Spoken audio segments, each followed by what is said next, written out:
দর্শক আসসালামু আলাইকুম। আজকে আমরা নতুন একটা প্ল্যান নিয়ে আসলাম। আজকে এটা হলো 25 ফিট বাই 50 ফিটের মধ্যে প্ল্যানটা। যদি আপনার মিটারে বলেন 8 মিটার বাই 15 মিটার।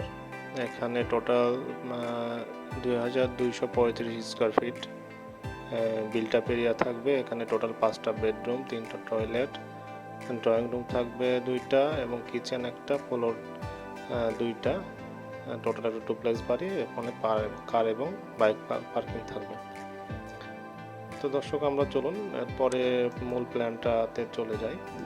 আমরা যদি মূল প্ল্যানটা দেখি, গ্রাউন্ড ফ্লোর প্ল্যানে যদি দেখেন, এটা হলো আমাদের গ্রাউন্ড ফ্লোর প্ল্যানের গেট থাকবে। গেটের সামনে কিছু ওপেন স্পেসিং থাকবে, তারপর একটা সিঁড়ি থাকবে। এই পাশে দেখছেন ড্রয়িং, ডাইনিং রুম এবং কিচেন। এখানে একটা ডুপ্লেক্সের জন্য এটা রাখা। এই পাশে বেডরুম, একটা অ্যাটাচ টয়লেট থাকবে। এখানে একটা বেডরুম এবং একটা অ্যাটাচ টয়লেট থাকবে। এটা হলো গ্রাউন্ড ফ্লোর প্ল্যানটা। এরপরে যদি আমরা পরের ফ্লোর প্ল্যানটা দেখতে চাই, তাহলে দেখেন এটা হলো ফার্স্ট ফ্লোর। তৃতীয় তলে সিঁড়িটা উঠলে সিঁড়ির এই পাশে একটা বড় টেরাস আছে এবং এখানে একটা বেডরুম আছে।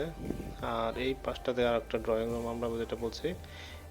এই পাশে একটা আমাদের ক্লায়েন্টের সাইডে একটা সিক্রেট রুম ছিল। এ পাশে আরেকটা বেডরুম, এখানে আরেকটা বেডরুম, এখানে একটা কমন টয়লেট রুম থাকবে শাওয়ার এরিয়া সহ। আর এই পাশে একটা বুক সেল বা আলমিরা এই টাইপের থাকবে, পিছনে একটা বেলকনি। তো এটা ছিল আমাদের প্রজেক্ট।